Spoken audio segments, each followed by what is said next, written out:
21 juillet 2017, jour inaugural des 8e Jeux de la francophonie à Abidjan.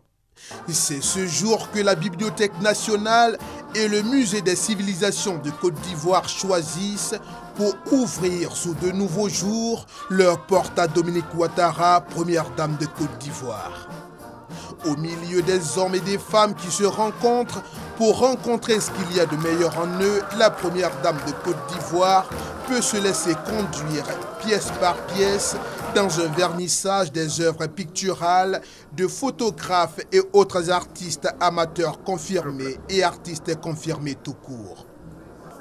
Vernissage des œuvres en concours durant ces 8e Jeux de la francophonie de la Bibliothèque nationale. Les pas de la première dame de Côte d'Ivoire sont conduits au Musée des civilisations de Côte d'Ivoire. Ici aussi, le beau, le vrai. Les racines d'une civilisation ont un intérêt particulier pour Dominique Ouattara, que le ministre ivoirien de la Culture et de la Francophonie ne peut s'empêcher de féliciter pour son goût pour l'art, qu'il soit contemporain ou ancien.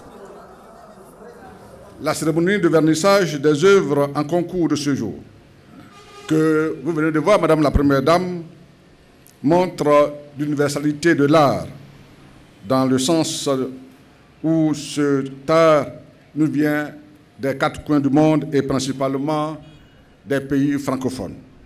En retour, Dominique Ouattara apprécie l'envergure et surtout la qualité du travail qui a été abattu pour en arriver là.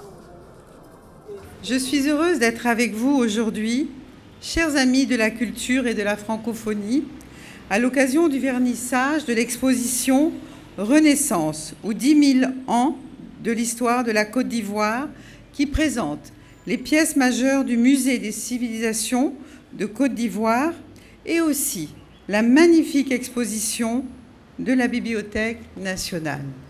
Aujourd'hui, ma joie est grande d'inaugurer avec vous la réouverture de notre musée national pendant les 8e Jeux de la francophonie dans notre pays. Je suis par ailleurs convaincue que cette exposition répondra aux attentes de nombreux amateurs d'art primitif, d'art africain et d'art contemporain qui la visiteront durant les prochaines semaines. Vernissage ou autre nom d'ouverture officielle de ces espaces d'exposition. La Bibliothèque nationale et le Musée des civilisations de Côte d'Ivoire gardent plus que jamais leurs mains ouvertes pour accueillir toute visite, point d'enrichissement inestimable.